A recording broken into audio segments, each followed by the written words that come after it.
Crimson Trace now offers a complete line of electronic sights, ranging from a fixed magnification battle sight to reflex sights with the latest power management features. Purpose-built and versatile. Find yours at crimsontrace.com. Today on Tom Gresham's Gun Talk. A decade after the McDonald case, the Supreme Court finally agreed to hear another gun rights case. Tom discusses the oral arguments and complications in the New York State Rifle and Pistol Association versus New York City battle. Plus, a comprehensive training program and the push for sanctuary cities in Virginia among the slew of anti-Second Amendment bills hitting the state legislature. And as always, call us at 866-TALK-GUN with your comments, questions, and range reports. And now, here's Tom.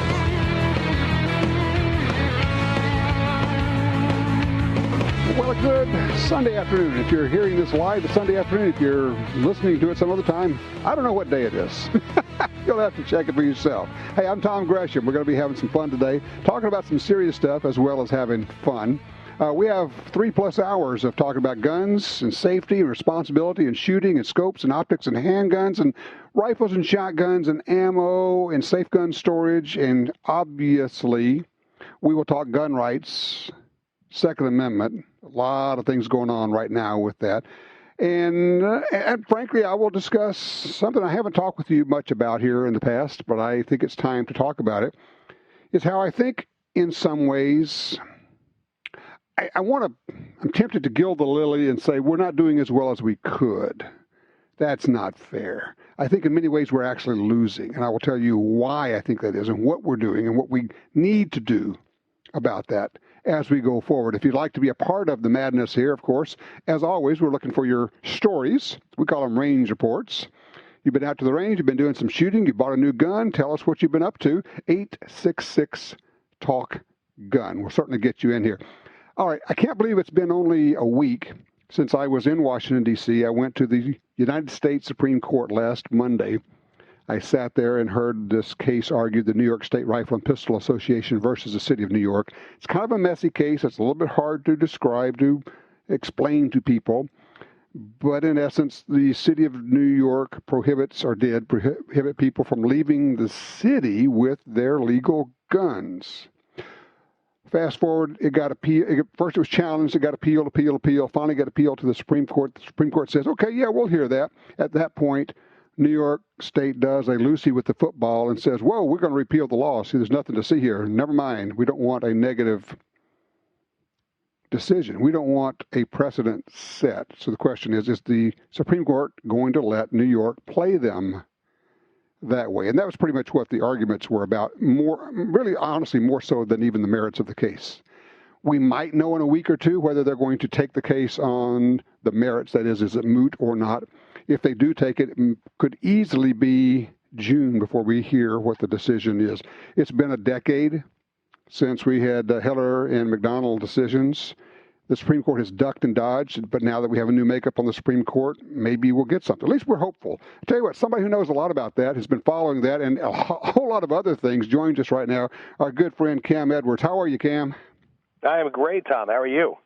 I'm excellent. Of course, a lot of people know you from your Cam and Company, back with NRA News and such. Not doing NRA News anymore, but you are out there in front of people on a daily basis with gun rights information. Tell them what you're up to. That's right. So I'm now the editor at BearingArms.com, and we're also doing a daily Bearing Arms Cam and Company. You can find it on YouTube if you subscribe to Town Hall Media. We're doing it Monday through Friday, and again, trying to do exactly what you do each and every week here, just keep folks informed about everything that's going on, because it is a crazy busy time when it comes to our right to keep and bear arms. And then we have Mr. Moderate has announced his gun control scheme. That would be Mike, formerly known as Michael, but now he's just good old folks like us, so he's Mike Bloomberg, right? Yeah, exactly. And you're right. His plan, I guess, passes for moderation because he did not outright call for the confiscation of firearms, but with his licensing scheme and everything else, there are tens of millions of legal gun owners who would, I believe, be stripped of their right to keep and bear arms if Bloomberg had his way. You've been following this for years. Would it be fair to say, as I believe, that to a very large extent, the passage of universal background check laws and red flag laws in state after state after state are directly attributable to Michael Bloomberg. Oh, I think that's exactly right. The gun control movement was not well funded. It was somewhat fractured, and then Bloomberg came along and decided that he was going to really build an organization that the gun control movement had never really had before. And you look at what Everytown for Gun Safety and Moms Demand Action is able to do, where it used to be, 5 years ago, Tom, when there was a gun bill that was up in a legislative committee, you could expect a couple of dozen gun owners there and maybe one or two gun control activists. Now, there's, generally an equal number of gun owners and Moms Demand Action volunteers wearing their red shirts. I think that Bloomberg has spent a lot of time and a lot of money, and he's a smart guy. And yeah, we are seeing the impacts of his anti-gun machinations right now on law books, from coast to coast. And, you mentioned he's a smart guy and he's poured money into it. And a lot of what has happened, and this is the part I think that people haven't really quite understood on our side, is that he has built a huge organization, a national organization that he can mobilize, or they can. I mean, don't think that he's running this deal, but he has hired very smart people because he can hire them away from literally anywhere. He has that much money. And they have this organization, which, by the way, now works effectively for somebody who's running for president of the United States. They have a national organization ready to go. Exactly. And I know that, Shannon Watts and the Moms Demand Action folks have been very careful to say, look, we're not proxies for the Bloomberg campaign. And in some cases, I think that's right. You've actually seen some gun control advocates who've, not gotten on board the Bloomberg campaign. But they do have that mailing list, and they're renting it from Moms Demand Action. They, as you say, can hire staffers from virtually every campaign. They've already cherry-picked some of Kamala Harris's staffers now that her campaign is no more. So, gun owners cannot underestimate this guy. He is polling right now, 5-6%, which is not great. But he's taking, actually, if you look at the polls, it looks like he's taking support from people like Elizabeth Warren. And, with an unlimited amount of campaign funds, I think that Bloomberg, he can be a really serious candidate. And I think he's going to be a serious candidate in the Democratic primary. 6% is not bad for a guy who's only been in the race for 3 weeks and hasn't appeared on any of the debates. Exactly right. And, he is flooding the airwaves. He's spending, $500,000 in places like Oklahoma, putting his campaign message out there. So he is, he says he's not competing in the early primary states, but he is running a presidential campaign. He's got his plan in place, and he believes that he can go to the convention. Absolutely. Tell you what, let me take a quick break because I want to have some time on the backside here. I want to talk about this movement that's taking place that some people are aware of, but may not actually understand the force of it. We're talking about the sanctuary movement, the Second Amendment sanctuary movement that's taking place in Virginia. Frankly, it's like nothing I've ever seen, and Cam's in the middle of it. We're talking with Cam Edwards. We'll be right back with more Gun Talk.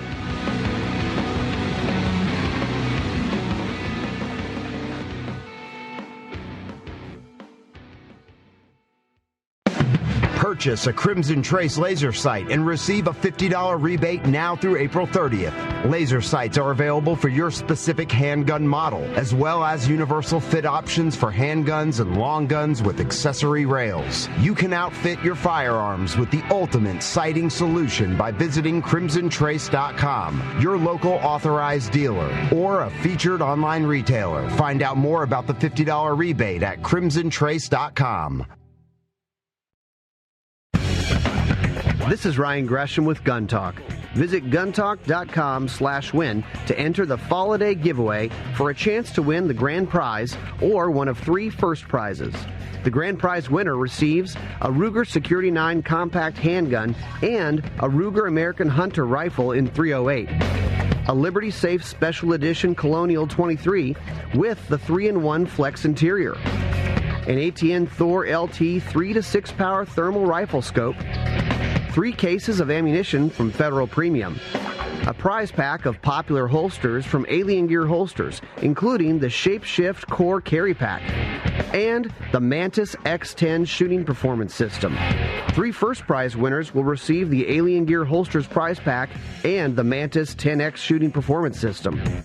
Enter now through December 13th at guntalk.com/win. That's guntalk.com/win. Since 1937, Ducks Unlimited has led the charge on wetlands and waterfowl conservation.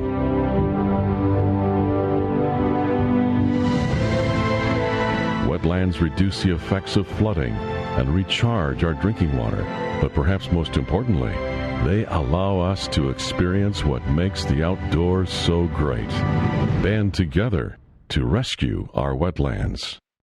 Brownells.com is your home for all things firearms. Looking for a retro rifle? How about the BRN 180 or 180S? Named one of SHOT Show's best products of 2019. Visit Brownells.com for guns, ammo, reloading equipment, or anything you need to customize your firearm. And enjoy the industry's only guaranteed forever satisfaction policy. To stay up to date with the latest and best deals from Brownells, text BRN to 556-223.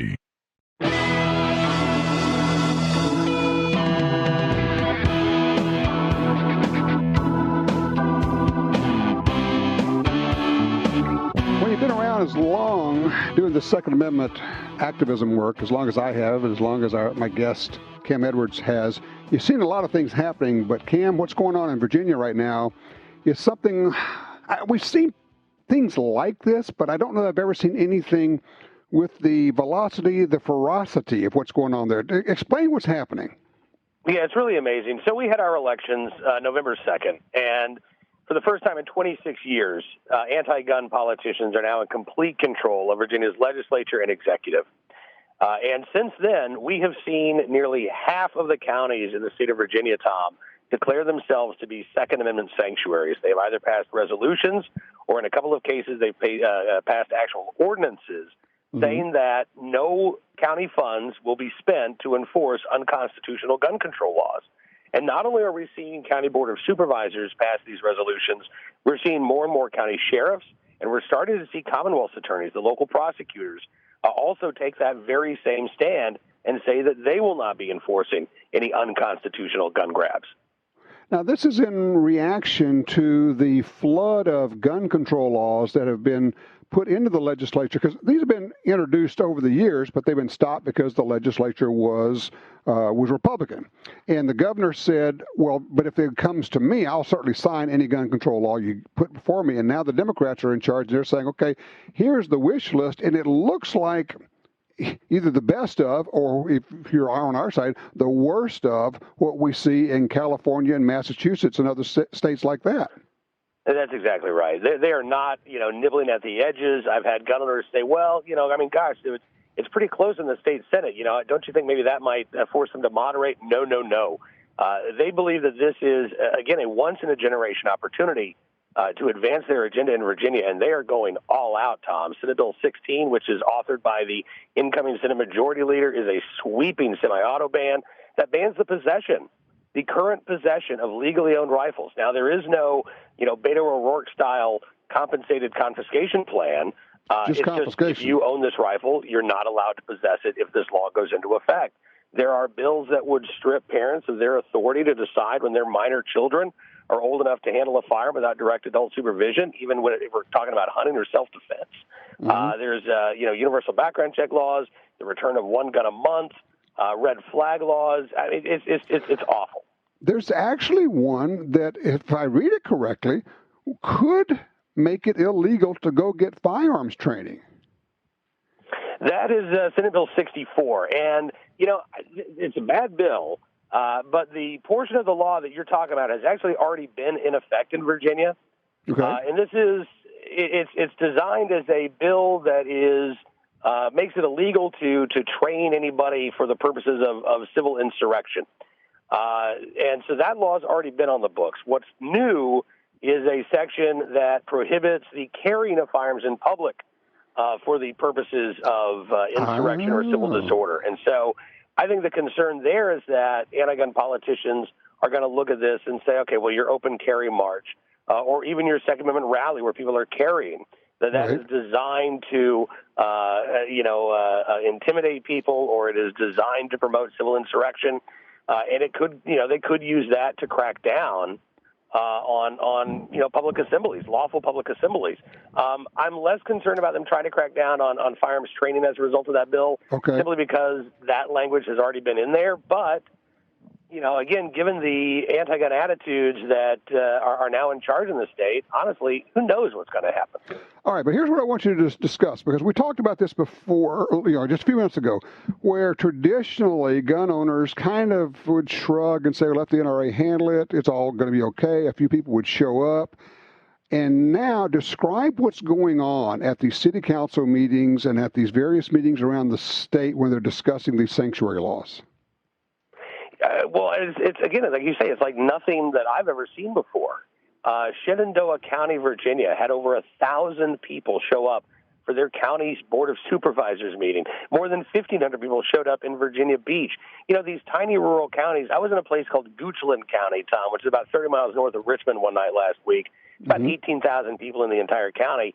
And the meeting room was full. The hallways were full. The overflow meeting rooms they had set up were jam-packed. People were outside listening on their smartphones to this Board of Supervisors meetings. And they're there for one reason only, to see this resolution pass, because look, this is a defensive measure. And I don't think anybody believes that if you live in a Second Amendment sanctuary county, then that all of your troubles are over. Right. But the gun owners that I've talked to say, we want to send a message to Richmond that, we want to be listened to. Our rights are important to us, and they're not going to be taken from us. And again, from the eastern shore of Virginia to the Appalachian Mountains and southwest part of the state, county after county after county is adopting this resolution. And I can tell you, I've talked to a couple of gun control advocates very quietly, and they're freaking out about what's happening here. They are. Really? This is not what they expected gun owners' reaction would be. Well, you know what? And you can understand, because we've never reacted that way before. We've never shown up in those kind of numbers. Frankly, we have been complacent and we haven't gotten mad. And I keep telling people, we have to get mad before we will take action, because there's nothing else that's going to motivate people. And what you're seeing is people who are both frightened and angry, and they show up, and you get a city council or a county commission where, they may have had 20 or 25 people show up for a contentious issue on sewage at some point. And all of a sudden, they have 1,000 or 1,500 people trying to get into a room that will hold 200 people, and everybody's outside, and they've shut down the parking lots, and the police are out there trying to keep control of everything. Not that we're rowdy, it's just there's so many people. And these people, these elected officials, have no idea what to do with this. No, absolutely. And for the most part, I think the county supervisors around the state have been, pretty supportive. The places where you would anticipate resistance, we've seen it: Northern Virginia, Fairfax County, the Virginia Beach City Council. But honestly, I think this movement has really been embraced by a lot of folks in the state. Obviously, the gun control advocates, they're pushing back. They're saying that I think there was one columnist for the Richmond Times-Dispatch this week that compared gun owners to slave owners. And try to make the comparison to the tariff fight of the 1830s and nullification. But what's fascinating to me, Tom, is that gun control advocates have been doing exactly this for years. Pittsburgh Mayor Bill Peduto passing local gun control ordinances in violation of state firearms preemption law. Billings, Montana City Council passing universal background checks, even though the state has firearms preemption law. So, we've seen gun control advocates decide that they're going to ignore state law, and they're going to pass their own local gun control ordinances, and now they're getting upset when gun owners are saying, hey, you know what? I don't think we're going to pass, and I don't think we're going to enforce your unconstitutional gun laws. I actually saw there was a sheriff who said he's going to deputize 2,000 people in his county, and said, basically, I'll just make everybody a deputy, and we'll start from that. I think that's the sheriff. I think that was the sheriff of Culpeper County. I need to talk to my local sheriff. So my county is actually voting tomorrow night on its sanctuary resolution. I will be there. I'll be speaking. And, one of the local convenience stores actually has a message up on their signboard, protect your gun rights, show up for the Board of Supervisors meeting Monday night, 6 p.m. So the word is getting out, not just from groups like the Virginia Citizens Defense League, but this is really neighbor to neighbor. This is, the folks at your local stores who are spreading the word. And that's something else that's really different here is this is a really hyper-local grassroots campaign that is, I think unique to each individual county in the state of Virginia that's taking place or taking part in this. Well, you make a good point. This is not a national organization driving this. Yes, there is the Virginia Citizens Defense League, and Philip's going to be on with us in a little while. But this is not the NRA or the Second Amendment Foundation or any other group. These are citizens who've said, whoa, no, not here, not now.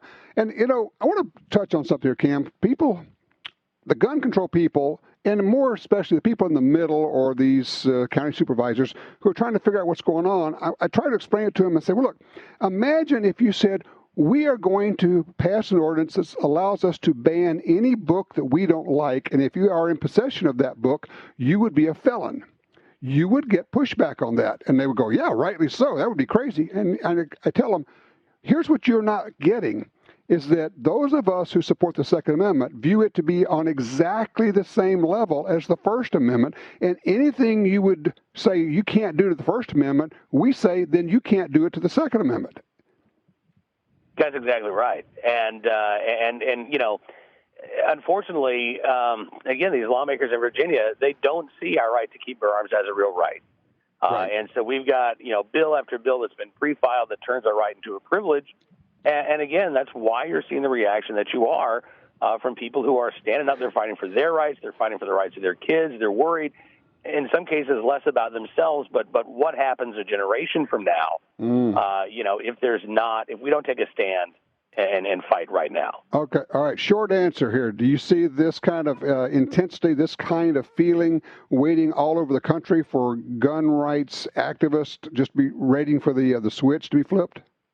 I do. I really do. And, we've got the 2020 election that's going to be kicking off into high gear here very soon. We start out by talking about Michael Bloomberg. And yeah, I think that this is this definitely has the potential to be a national movement. And I think the energy is there nationally right now. And it better be because, again, this fight is coming no matter where you live. There you go. Cam Edwards, check him out at bearingarms.com. Cam, as always, thank you so much. Thank you, buddy. Talk to you soon. All right, you take care. Yeah, Virginia.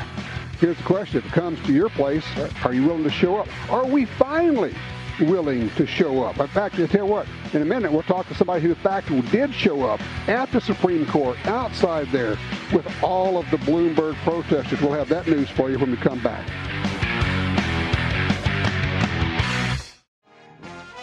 All right, welcome back. Tom Gresham here. Gun Talk. If you want to join us, it's 866-TALK-GUN, or just call Tom Talk Gun. If you want to check us out, go to guntalk.com. Sign up for the Truth Squad newsletter. We send that out once a week. I basically write things in there, kind of my thoughts, and I'll be sharing them, some of them about this New York State Rifle and Pistol Association case. And, of course, as we find out more about it, I'll fill you in on that. When I showed up at the Supreme Court building a week ago, tomorrow, on Monday, about 8 o'clock in the morning, it's cold, it's rainy, it's nasty, it's 39 to 40 degrees, and the Bloomberg-paid protesters are setting up their PA systems. They've got their organized group, they have their agenda, they have their paid speakers who are there, they brought in. And I'm looking around and going, where are our guys? And then I look over in the corner, oh, there they are. It's the Patriot Picket guys. So I went over and we did a little live video on our Facebook page, the Gun Talk Facebook page there. But I wanted to get one of them in here to talk about kind of what that was like and what was happening there. So Paul Brockman joins us right now from Patriot Picket. Hey, Paul, how are you? Hey, Tom. I'm great. Thanks for having me. You bet. Cold morning last Monday, wasn't it? It was. It was cold and rainy. It was a pretty typical Monday morning in the swamp. In the swamp. All right. First of all, before we do anything else, tell people what Patriot Picket is. Who are you guys and what do you do? Well, the Patriot Picket, we call ourselves a Second Amendment demonstration group. We don't protest. We like to bring, we like to defend the Second Amendment with our signs and our actions. And we started out about 2016. The General Assembly in our home state of Maryland, we're based out of Annapolis, Maryland. Mm-hmm. We just got tired of all these gun control laws. And so Patriot Picket founder, my good buddy Jeff Holbert and his brother Kevin, said, you know what, we're tired of being the good guys and donning our suits and going to talk to these guys. We're going to paint up some signs, do an old-fashioned picket right out on the street in front of the legislative offices. And when they cross the street to go into the State House, they're going to see these signs smacking them in the face. So that's how we started, and that's kind of expanded out to, we've taken it out to Virginia, obviously, and Pennsylvania, and down in D.C. a lot. So what you saw last Monday outside the Supreme Court is what we do all the time. You know, it's kind of that thing I've been talking about for a long time now, telling people, look, you have to show up, because if you don't show up, then the other voice is the only one heard. Something that happened that you may not know about. After I did my interview with Patriot Picket, I went inside, and I'm hear the whole case, but I'm in the press room, and I'm talking to a guy from Fox there. And after the case is heard, and we're talking, he said, well, do you know, is there a pro-gun group here? Because you got those other guys out there. I said, well, yeah, there's a small group out there. He said this, and I thought this was interesting. He said, usually there's nobody from the pro-gun side here, but the anti-gun guys are always here. And I'm listening to it, and what I'm hearing you actually say is the reason that we show these guys, the antis all the time, is because they're the ones that are always there. And it sounds to me like what you're saying is, we got to be there. Oh, absolutely. And we tell people all the time, it's like, as much as you want to sit home and gripe and write letters and send emails, nobody is going to call Joe Blow from a gun forum and ask them their opinion.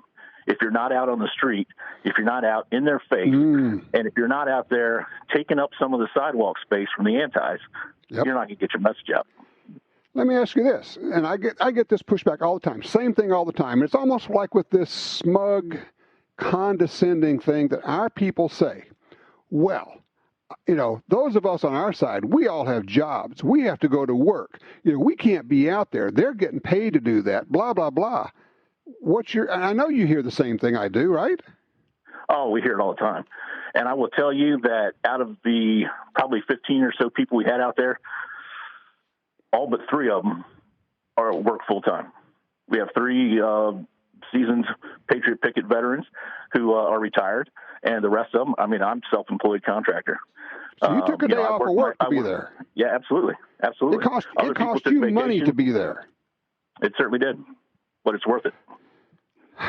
There's the old saying I like, which is, if you're not at the table, you are what is being served.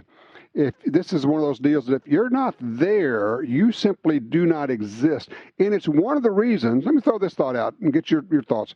I think it's one of the reasons that the general public tends to think that gun control is popular and reasonable people are for some of these reasonable controls, because all they ever see is the Moms Demand and the Everytown paid groups out there, and we're not there. And, what are they left to think if that's all they ever see? Well, and you're absolutely right, and they get these numbers. Some of our guys subscribe to the Moms Demand and the Everytown and those kind of groups. Text alerts, and we were getting alerts a week and a half in advance saying, "Hey, Brian, sign up for the bus that's coming down from Baltimore."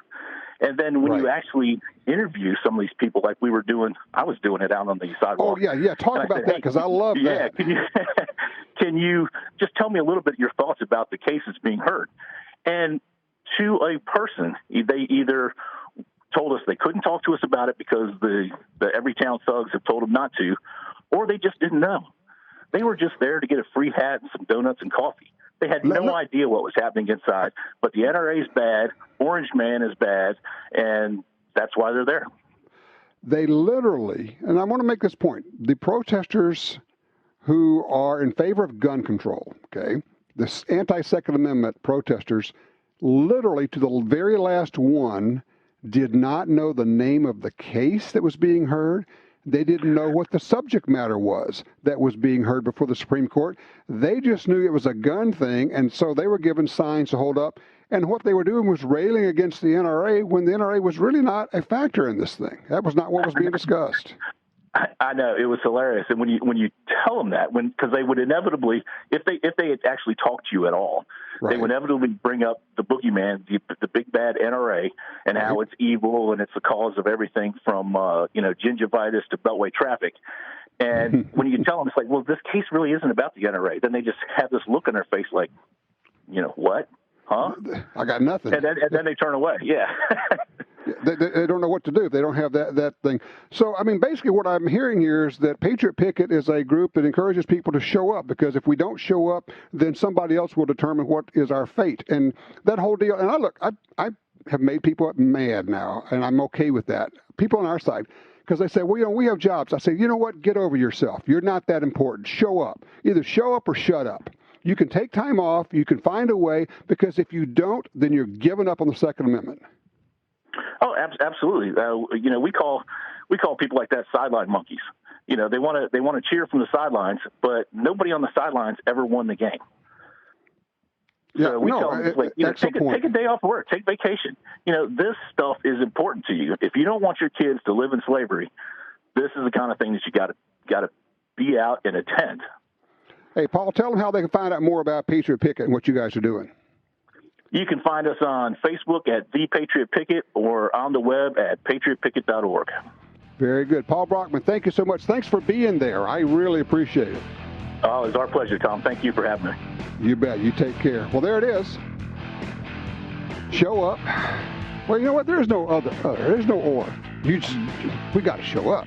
And we got to show up in more numbers. Now, the question I'm going to ask you is, how do we do that? We don't have the billionaire, but we have a lot of us. So what is your idea? What is your suggestion? No idea is too crazy. Help me out here. 866-TALK-GUN. I'm Tom Gresham.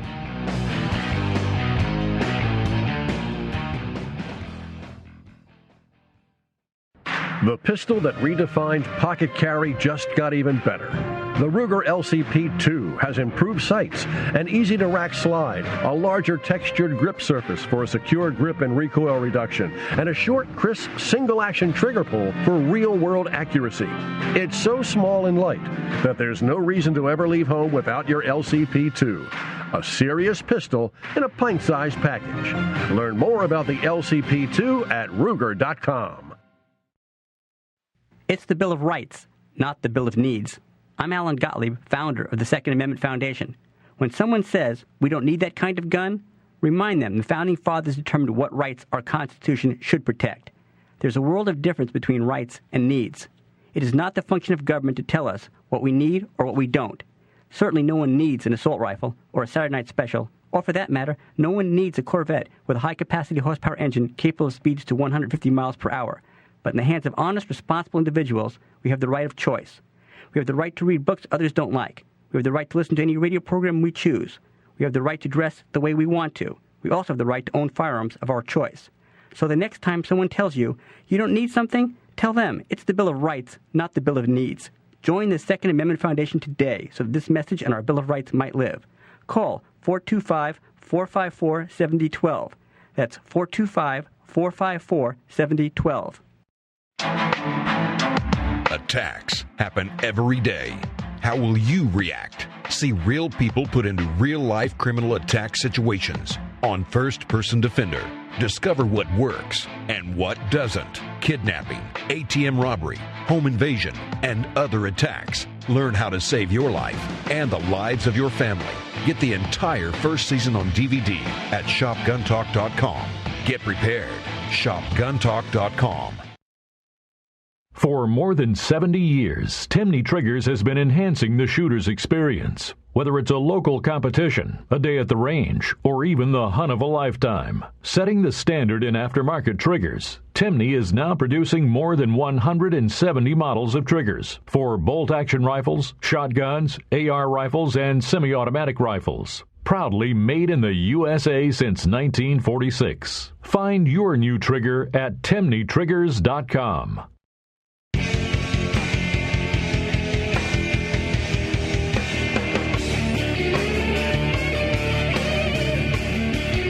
All right, we're in the final stretch of our current giveaway. We call it the Fall-A-Day. Fall, holiday, blah, blah. Fall-A-Day giveaway. It's going to end this Friday, December 13th. We're giving away a whole bunch of stuff. Grand prize is $5,300 worth of stuff. Alien Gear carry prize package. Going to be a Shapeshift core carry pack.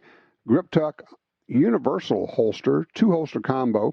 ATN Thor thermal rifle scope. Federal Premium, a case of trophy bonded tip 308 ammo, and 2 cases of Hydroshock deep 9mm ammo.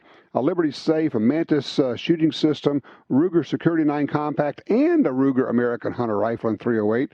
All the stuff's going to be available. Go to guntalk.com/win, WIN, to enter. Again, guntalk.com/win. Line 1, Jim's called in from Virginia. Jim, you're right in the middle of it there. Talk to me. I am in the middle of it, and it is a blast of freedom. Yeah? I went to the Fluvanna County Board of Supervisors meeting last Wednesday, and it was not on the agenda to be a sanctuary county. Okay. They had to move it from the regular room to the courtroom, and it was packed. The regular room was packed. It was packed outside. Ooh. Now, it wasn't on the agenda for a vote. They moved the meeting to this coming up Wednesday in a school gymnasium. Holy cow. And Tom, this is a groundswell. I mean, and you'll hear this from Philip.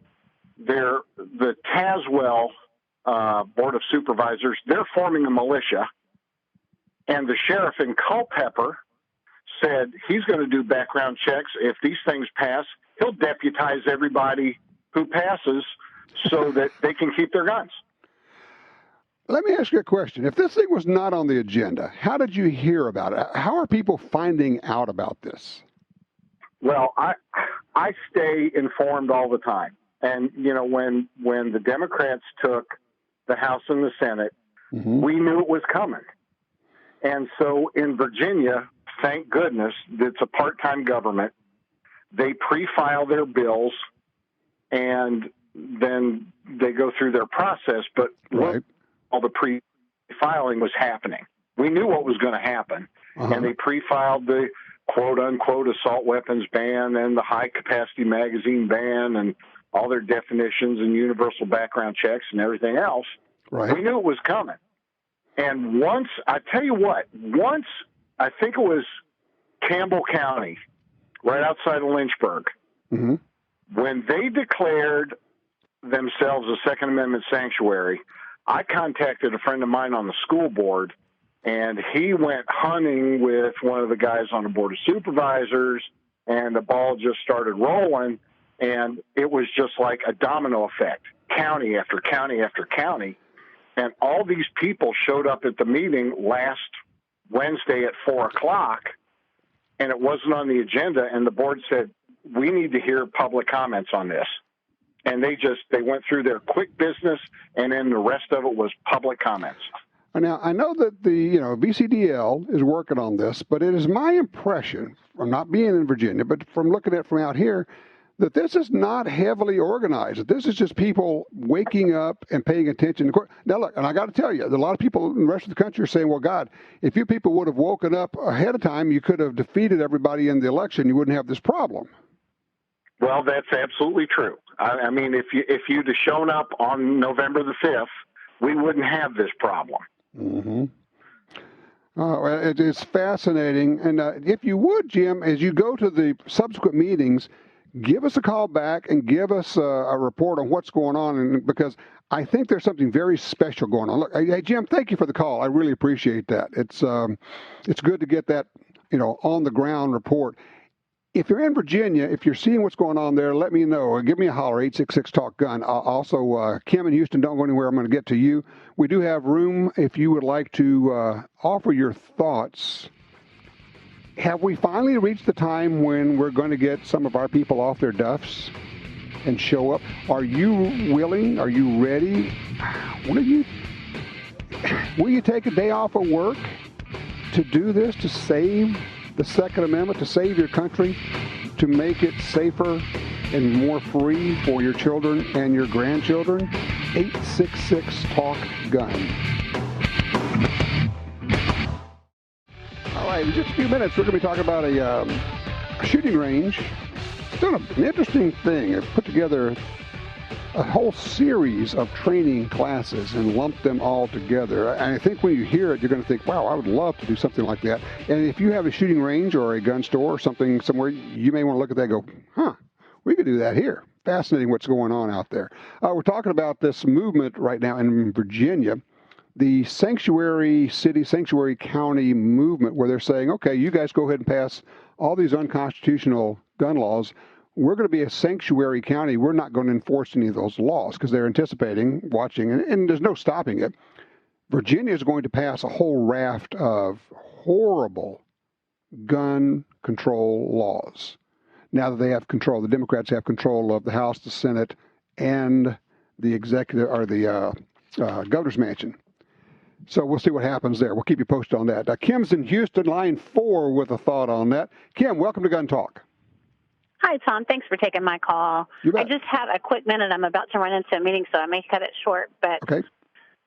First, I want to say I'm greatly appreciative of the grassroots effort to take back local control in their communities. It's absolutely the way we have to go, and we should be looking to our states to do the same thing. And, of course, some of us have been hijacked by the left, and some of us, like Texas, even have Republicans in office who have turned their heads the other way at what the state's roles and rights and responsibilities are to their people. Mm-hmm. One of the ways we're dealing with that in Texas is to look toward the March primary and replace our Senator John Cornyn, who has taken it upon himself to do outreach and compromise on just about every level of personal issue that takes place in our households, including gun control and his recent outreach to Beto O'Rourke.